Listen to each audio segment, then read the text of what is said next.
So here we are just playing podcast. And right now we're at over 285 different cities across the country, 10 countries. You haven't been to Canada, but Canada has come to us. Oh, Canada. We would always just sing live, but this was like going to be on national TV. And before we could be there to do it, we had to go to a studio and pre-record. It was a big deal. There was 30,000 plus people in the stadium. And I didn't want them to know we were lip syncing. They could care less. They're not even thinking about us. But you know how we overthink. Yeah, well, I'm sure they had wireless mics, but there was no cable run out. It was just it was a microphone with an empty XLR on the back end. I know. Yeah, and it actually has the holes. Yeah, it's like you could see the male side of the microphone on the back. It wasn't not even plugged in. We held our hands there trying to look all legit. Thank you guys so much for supporting the podcast. We are so grateful you're along for the journey. Celebrating episode 25 with you.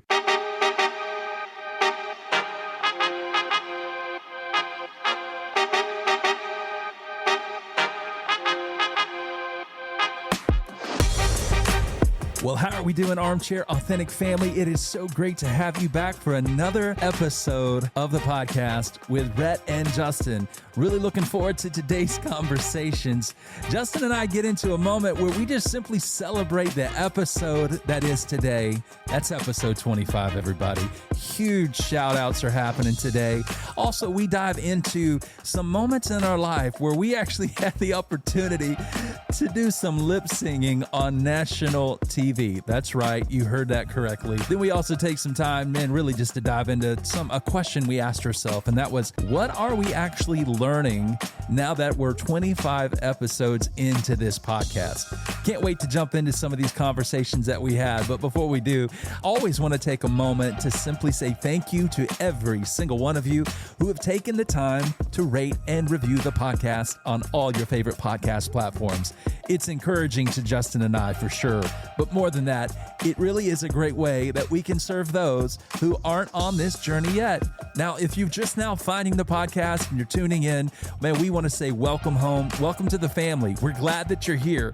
You can follow us on Instagram or Facebook at Armchair Authentic, or even on X at Armchair Auth. That's AUTH, Armchair Auth Pod. One of the best ways we can serve you on this podcast is to have conversations around some of the topics, ideas, thoughts, and maybe even some of the questions that you're asking right now in life. So we want to hear from you. Comment on social. But more than that, you can also email us. Email us at info@armchairauthentic.com. That's info@armchairauthentic.com. And Justin and I would love to respond, but also include some of those thoughts and the things you're thinking about in the episodes. So as we steward our story, we want to serve your story. All right, guys, it's the 25th episode. We're looking forward to having some conversation. We hope you're ready.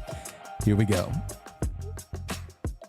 Well, Justin, can you believe it? Today marks a very monumental episode for us as we've set this audacious goal with Armchair Authentic in the podcast. Here we are, everybody, episode 25. It's so hard to believe because if you think about it, originally we talked about what if we did an episode once a month, at most once every 2 weeks. If we would have gone the route of once a month, we're already 2 years in. That's crazy to think Isn't that about. A crazy thought, but we took on the audacious goal, as you just said, of what would it be like from February until the end of the year of 2024 if we recorded every week, and then just see the grace. Number one, if it's possible to do that. Yeah. And then see what grace is on it so we can see how we proceed beyond that. I don't think we ever, like, I don't know, I can't speak for you, but for me, it just seems as if we started this with the idea, if we just did one a month, that would be a huge win. Yeah. And we got into it thinking, I don't know, man, maybe we can do this week to week. And here we are, 25 episodes in. And it's just, I'm so thankful. I'm grateful for our friendship. I'm thankful for the time that we've set aside out of our, very busy schedules to figure out a way to make this important, because it's interesting to me, the conversations and things I get into with people, even at, like, whether it's at church or even the other day running into a store, running into somebody that's like, hey, I've been listening to your podcast. I'm like, are you kidding me? This is insane, right? But all that to say, it's just, it's neat to be able to steward something in a way that, encourages people, inspires people, if anything, makes somebody laugh, have a good time in the midst of the chaos of our culture, and hopefully learn something along the way too. Yeah, I'm grateful too, because in our field, we are pastors, and I've had several pastors reach out, and it's cool because they actually have their staff. They have some of their teams where they joke with me. I don't think they really require it. We've made this like recommendatory. That's the word that we use. It's like, we encourage you highly to listen to this just because of some of the subjects that we've jumped into. But what it really comes back to is the backbone of our podcast is just it's our friendship and the experiences that we've had that we're trying to bring, not just me and you, but we're bringing in we have so many other great friends that we're including into this story, with the hope that we're not the podcast that's giving different bullet points. Yeah. We just want to have real conversations and just see what happens when we do that. So to say I'm overwhelmed is an understatement, because the numbers that we have actually been able to reach, it's blown me away. And not just, we love our town where we're from, Birmingham, Alabama, all the way, but the reach that we have been able to have, and I'll let you actually give some of those numbers, but that's really blown me away. Yeah. What we want to do here is we do want to give some shout outs to not only the countries, but some of the cities that have been joining us. And I think it's good 25 episodes in to kind of reflect back on, why we even began to do this in the first place, but to really just thank God for the opportunity to get to steward our story in a way that truly does try to help people.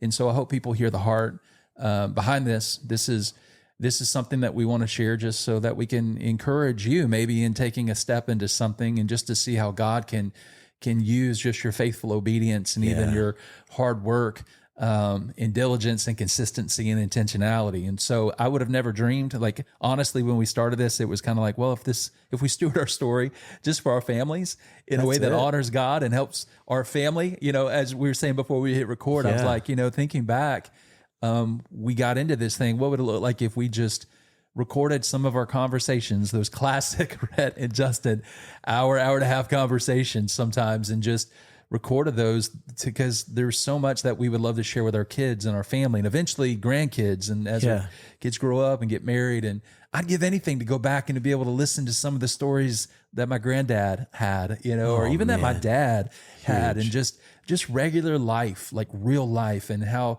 you can talk about real life in a way that also ties into spiritual significance. Well, and having such a fast-paced society, and I understand that is something that we have, to be able to have a moment to sit across the table and just listen to conversation and then have it back. That's a lost art. And maybe, does it ever get reclaimed? I can't say that it will. But we had the thought of at least our podcast would exist at those closest to us. Our families, obviously, but even some of our friends, you really just don't know much about each other, that you would hear something and think, wow, I never looked at it from that perspective or vantage point. Like, to me, that was the why that made it all worthwhile. How we've always called this is a hobby of ours. Yeah, it really is. Instead of going and hitting, going to, for me, Top Golf, you would actually go to a real golf course. Why don't we actually, instead of go play golf, let's just go play podcast? So here we are just playing podcast, and we're in over 10 countries or territories. So, of course, the U.S., check this out, Germany, man. Germany. Shout out to our Germany followers and family. Come on. Canada, Netherlands, India, Australia, Mexico, Philippines, South Africa, and this week, Switzerland. Come on. I've been to Switzerland too. So when I saw that was special. I've never been to Switzerland. It is on my bucket. In fact, I've never been to all these other places. I mean, U.S., of course. I've not even been to Canada. I've flown over Canada. Hey, it's interesting. The only place that I've been in these countries, obviously, is the U.S. Well, and you know what? You haven't been to Canada, but Canada has come to us. Yes, when we sang for the Canadian Football League years ago, and we had to. Oh, Canada, our home and native land, true. Oh my gosh. And that's how we had to sing it, right? Yeah, well, that was back in the choir days. We would go sing at all these sporting events with our original group that we sang with 24/7, me, Rhett, and Micah. And I remember on that particular occasion, we would always just sing live, but this was like going to be on national TV. And before we could be there to do it, we had to go to a studio and pre-record. Oh, yeah. Because we had to sing national anthem and the Canadian anthem. But then we had to stand out there, and they had us little monitor wedges, but we had to lip sync it on TV. It was just broadcast on national TV, first Canadian football team, team and league in the States for Birmingham. It was a big deal. There was 30,000 plus people awesome, in the stadium. It was cool, but I was uncomfortable because those football players were standing so close to us, and I didn't want them to know we were lip syncing. They could care less. They're not even thinking about us. I know, but you know how we overthink. Yeah. And the word of advice we were given by the TV crew was, we did the Canadian anthem first, which both of them wouldn't have mattered, but O is your first word. We kept our mouth shaped in an O form until we heard it, and then once we heard it, we started singing. Yeah, and then once we began to sing, we weren't really singing; we were lip singing. We were Milli Vanilli, baby. Let's go. We were, but I think we were singing. Our mics were just off. We were still enjoying the moment, but they were hearing previous recording that we did. Yeah, and if you're technical at all and you're watching that on TV back in the day, that was before, I'm sure they had wireless mics, but there was no cable run out. It was just a microphone with an empty XLR on the back end. I know. Yeah, and it actually has the holes. Yeah, it's like you could see the male side of the microphone on the back. I think we held our hands there trying to look all legit. But that was fun. And so Canada, it means a lot that you're tuning in, because I feel like we have embraced your national anthem, and I can still sing it word for word to this day. Well, after we did that, we went back at least one other time to do it, and we did it live at that point. They let us. It's amazing the delay, though, right? Oh my gosh, in the Legion Field, right? Birmingham, Alabama, Legion Field, classic American old stadium that nobody uses anymore. Well, you got to stay locked in, because you are singing with your crew. It was me, Rhett, and Micah. It's like and a 4-second delay. We got to lock in with each other, because we're singing, and you hear our words come out 4 seconds later, and that will screw you up. Yeah, if we're going, oh, Canada, then, oh, Canada. It's we're already so wild. Our home and native land. Our home and native, True patriot. True. We're already singing it. Yeah, anyway, so, so back to Germany, by the way. Yep. Me and Rhett did sing. Mm-hmm. Oh Christmas Tree in your version of O Tannenbaum. So we have contributed musically to several of these countries. Shout out to Mr. Council. Thank you for that. Council. Greatest teacher on the planet, choral director, unbelievable. One of the first to call the gold out in us. He saw something special. He caught it out, and I'll still remember that moment. I'll never forget, trying out for the choir. I think it was 7th grade. I was in Miss Shoemaker's science class at this point, and then they were doing auditions all day, and you had to sing Happy Birthday. Yeah. And I think I had to sing Happy Birthday along with him and do harmony or something like that. And I was so nervous, go in that room, sing, and next thing I know, I made the choir. I was like, oh my God, I made it. Well, what I remember about you, it was the best decision I've ever made. You had a higher voice, like your pitch was higher. So and I remember Brian Aiken. What are you saying? Y'all were the primary kind of tenors who he would put up there. And in full disclosure, I didn't develop vocally until it was more like high school, because I had a really low voice. What are you trying to say? And in 7th and 8th grade, when you're in junior high choir, you don't sing the 4-part harmony then. It was these 2-part. Yeah. So it was either melody and tenor. There was no bass. Mm-hmm. And Mr. Council, when I auditioned, here's what he told me. So now anybody listening who goes back into our old world, you'll know the truth now. He said, Justin, I'm going to put you in the choir, but I need you to lip sing this year, because your voice is too low for actually these songs. And I did. I'm like, easy A. I can follow those rules. Let's go. But then when we shifted into 9th, when I shifted to 9th and we went to 4-part, I had such a great place into the choir program. So, Mr. Council, thank you. And I am sorry for a few episodes back that I fudged the truth a little bit and didn't go to Carnegie Hall, because I was scared of flying. Yeah. So I used the fact that we lived in an apartment, and I think we're kind of poor and I can't go. I was really scared of flying. So I'm coming out with that now again as a reminder. So back to the countries, huge shout out to any and every one of you who are listening in from these countries. Thank you so much. It means the world to us. Although I've not been physically to these places, it's amazing how God puts us there through digital technology. It really is. To be able to speak to you wherever you are. And huge shout out. Thank you so much for joining us on this journey. And man, send us some emails, info@Armchair Authentic. We want to hear from you. But you ready for this? The cities in the U.S., right now we're at over 285 different cities across the country. I mean, seriously, yeah. I mean, that to me, I can't beyond the South. I can't comprehend it. I was expecting our wonderful, really cities in Alabama where we came from, and I would even say Idaho because you came from planting a church and coming back from there, and we have connections with friends in these areas. But I'm grateful for the friends that we do have around the country who've tuned in, and also just the people who've found their way onto the podcast, and they've let us know that this has been very encouraging to them. There's someone who reached out to us, and they had actually gone through. They were going through a divorce. They had just gone through one, and they're in a very isolated time. And they had rejoined relationship with one of their high school buddies. So these two dudes are they're reestablishing true connection, and it's helping him also deal with the heartbreak he's been through. Mm. And he reached out to us, and he just said, "Man, I came upon this podcast, and it completely has been encouraging, and it's helped me walk through some of the darkest times." And that's humbling when you hear that. I would say that is why this exists, but I don't think our minds went to that when we did this because we were thinking so local. But we definitely embrace and welcome you who've decided to listen, and we're very encouraged by you being encouraged. 100%. So one of the questions that I asked myself today and that I'll ask you is, what have I learned, or what are we learning 25 episodes into the podcast today? Great question. And so I can go first, or you can go first. It didn't really matter, but go for it. I think when I asked myself this, actually, before you arrived to the studio today and we got into this, I just really began to think of how important it was.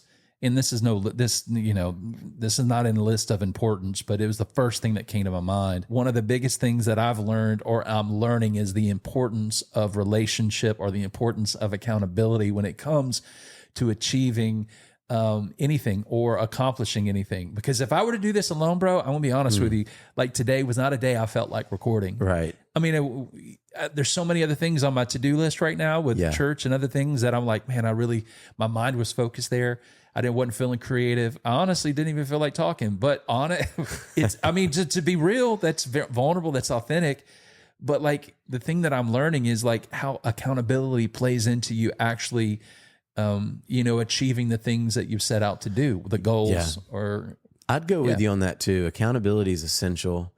You don't always feel like doing things, and when I've not felt like it, I know that you're going to be there. It's like when you go and work out and you have a buddy you're working out with, you want to make sure you show up to the gym or whatever that activity is. That's how it's been. I haven't always wanted to record every day, and I know that you just said the same thing, but we know, hey, we've committed this, and we're going to follow through, and the strength that we have received is what makes that possible. I would say something that I've learned: consistency really pays off. You have to just keep grinding it out and doing. It's like when I worked for an insurance company for a long time, and I thought, man, if I could just do something else, I would just love it. Well, the fact is, it doesn't matter if you go live your best life and you're doing what you love. A honeymoon phase will always end. And it actually is, are you going to show up and do the work? And I've learned that through this process of 25 episodes in. I mean, it's consistency. It's coming to the table each week and having something to bring. Even if it's just our real conversation, that's how we've set this up. But to be able to come to that table and say, look, we're going to have that conversation today. Consistency is huge. Another thing that stood out to me when I began to think about this is the power of vulnerability. There is, vulnerability. I couldn't truly give you the definition because I don't have it pulled up in front of me. Maybe you can help me with that. But it's this idea of just being open with maybe your emotions or your thoughts or your ideas, your creativity, the struggles, the challenges, just opening yourself up, realizing that, I'm taking a chance here for somebody to judge, or for somebody to critique, or for somebody to disagree with, or, even agree, right? And when you're a person like me, who is, when I get around, a friend of mine told me this, and I was like, golly, this is so me. Like, I'm an overcoming people pleaser. Like, it's just in my nature to want to be affirmed and make people happy. And obviously that goes back to trauma things in my life as a kid, and trying to just create environments that always bring peace and joy. But for me, opening up and being vulnerable about, even back when we did the interview with me and I opened up on some of my story, and, we can go down those roads in the future episodes, but it was scary to take a step out. But it's amazing the response that I've received of, wow, I didn't know you went through that, but you shared that. And I'll tell you what, that was brave of you, but it helped me. It encouraged me. It inspired me. And for people to say, thank you for being vulnerable. Thank you for opening up, because, anytime I'm trying to grow, and I'm always trying to find people who are real, and not for the sake of just like shock factor real, but I'm trying to learn from people who are open enough to go, you know what, I've had struggles, I've had issues, I've dealt with these things, and here's how I've grown through it. I want to learn from those people. I want to grow like that. I don't want to learn from somebody who's had it all together. No. But there is power in being able to open up in a way to share your thoughts and to share your minds with the fact of knowing not everybody may agree or disagree, and it might even somewhat impact you or whatever you think your persona is or what people think about you. But to get to the place to go, you know what? I don't care. I want to share these things. I want to do this in a way that hopefully helps people, encourages people, but even if it's at the sake of my own demise in my mind, right. But like it's the risk that you put out there, because technically, I mean, by nature, vulnerability doesn't sound like a good word, because it means like you're opening yourself up and you could be harmed if you open yourself up. But you are opening yourself up, and you do take shots by the trolls, as we've talked about before. Yeah. But more than the negative, there's a positive once you open yourself up to being vulnerable, that people realize, oh man, he's facing or she's facing what I am.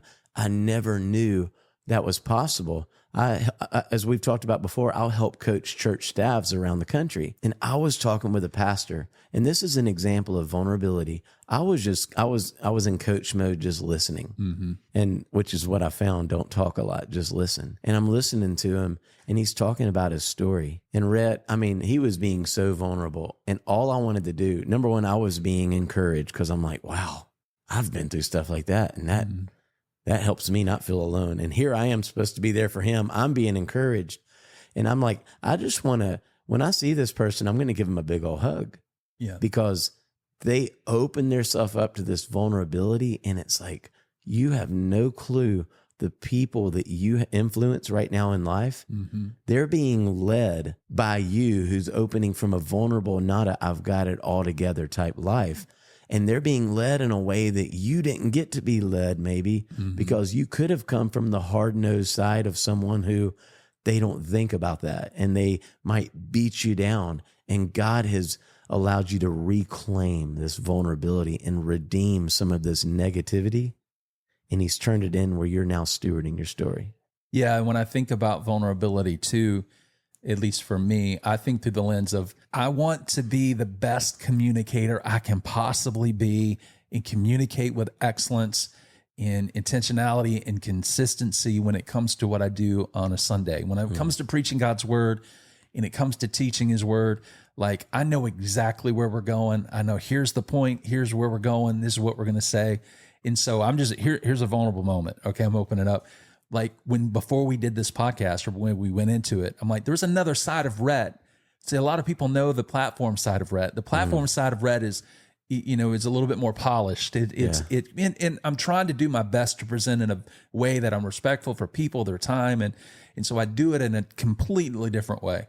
So it's like the platform Rhett, when it comes to my communication style, is what I'm saying, not who I am, but like the way I communicate is going to be a little bit more clear, a little bit more on point. But moving into this podcast, how we talked about being authentic and capturing our conversations, the ums, the ahs, I don't know, let me think about that for a second. Like that's real, right? And so the vulnerability for me was, well, if I open up on the podcast and just have these conversations that are just you and I hanging out, it's not very polished. It can almost come across as what he speaks for a living, right? But we wanted to approach this. Such a great point, but man. it's so true. Like we want to, it's a moment of going, man, if I put myself out there in this platform, and people listen to it and they're like, I don't know if I really, Right. would want him to come and speak. Right. And that's just honest. That's vulnerable. That's because so real. it's real though, because but what's interesting is it's like the opposite happens. The moment people begin to hear your story, they're like, man, I'm getting to know sides of you I didn't even know existed. And I love this. And not that you can carry this type of conversation in this kind of format on a Sunday and when you're, speaking or communicating. Your spaces but that's the gifting side. What a gift to bring into different settings. Right. But what a vulnerable statement you just made, because what you just said, everybody listening's feeling that, whether you would want to admit you're feeling that or not. Yeah. Those are some of the secret thoughts that we keep locked away inside, that if I talk, they might think that I'm a fraud. Right. And again, I'm not talking an integrity standpoint. I'm literally talking about just here's where we're going today. And this is just a different format. And so because this is a different format than a Sunday, that's the reality. And I think a lot of people have these personas that they create, whether online or on Facebook or Instagram. And if they're like, well, I've got to live up to these standards of comparison, if you will. I know we talked earlier about what, some of the ways we can dive into that today, and maybe we'll go there. But so just being a vulnerable, opening up, that's something that I don't think I'm ever going to just feel like I'm going to be okay with this. Right. Even as I was sharing that story, I'm like, oh God, we might need to edit this out. I don't know. But either way, there's something to be said about, opening up to people in a way that connects on a different level outside of just this, everything's got to be smooth and perfect. Well, I think one more thing that I would add that I've learned from this, it goes hand in hand with vulnerability, and it's humility. And what I mean by humility is, other than what you're already thinking, but even in the scriptures, when we're listening to what Paul is writing to the churches, he's like, hey, don't consider yourself too highly than you should, but put others ahead of yourself. It's that mindset of others focused. And this podcast that we're doing, for example, it takes a lot of humility on both sides, because we're constantly negotiating in our conversations. I don't mean like we're like, oh, I'll take a 5, I'll take a 10, I'll take give me a 5, give me a 10, give me a 15. But I don't know how people do that anyway. Yeah, that's pretty good gift. Yeah, auctioneers. Yeah. But I have no idea. It takes a negotiation just of the spirit, and of just as we're having little creative talks before, because I might have an agenda I want to talk about. Rhett might have an agenda he wants to talk about, but we're kind of laying it down and we're seeing how it can work hand in hand. Mm-hmm. So there's a lot of give and less take. But what I've found by doing that, I feel like we wrap up our episodes and it felt like it was so unified in what we came up with. But if we would have come in set with this mindset of, I've got to get this story, you've got to get this story. Mm-hmm. And it's more about our own agenda, and humility doesn't win out. You're going to be discontent because you're not getting what you think should always come out. And so humility is a way to live, not just on a podcast, but obviously if we're living that way in our life, it really just kind of makes its way into the podcast. But it's key that we have a constant humility to be able to serve one another on this process, almost to help each other's dream or concept or innovative idea for a particular episode or what's coming up, that we're looking to each other. I'm looking to Rhett's interest, not my own. And Rhett will say the same thing. He's looking to my interest, not his own. And we end up both getting this perfect thing said that needed to be said. One of the other things that I didn't realize that was going to come up that I'm learning after 25 episodes in, and this is something that you and I have talked about as we've gotten into this, and that is how comparison can just creep in and just steal your joy. Yeah. It's like it's never enough. Never. When we got into this, we did not get into it with the idea that we were going to reach 10 different countries and over 285 different cities. Like, sure, could we dream that? Yeah, absolutely. But that really wasn't where we were wanting to go or what we were thinking about. So it's important. One of the things that I'm learning is the importance of vision and keeping your why in front of you. Yeah. Because that has been a constant conversation for you and I, is that why are we doing this? Because it's so easy to get caught up in the comparison trap that we're not doing enough based off of what is out there. And it's interesting with algorithms. You start looking up podcast stuff, you start looking up all these different things and stats and whatever. And it's like, then you're inundated on your feed about, and it comes across as if, why, you are such a loser. Yeah. You're not doing, I mean, what kind of impact do you think you're actually making? Because ABC person over here is crushing it. And here's how you need to market. Here's how you need to do all these things. And that comparison can creep in and it can steal your joy. And you have to fight for that. And I think that's something we can carry on in a conversation beyond this episode, maybe into the next episode. Yeah, I agree with you. Next episode, unhealthy comparison. That's what we need to focus on, because I have a feeling everybody who's listening can relate to this, because we're all looking at the feeds you talked about. We're all having things that happen within our own world. And we realize, man, I thought I did pretty good.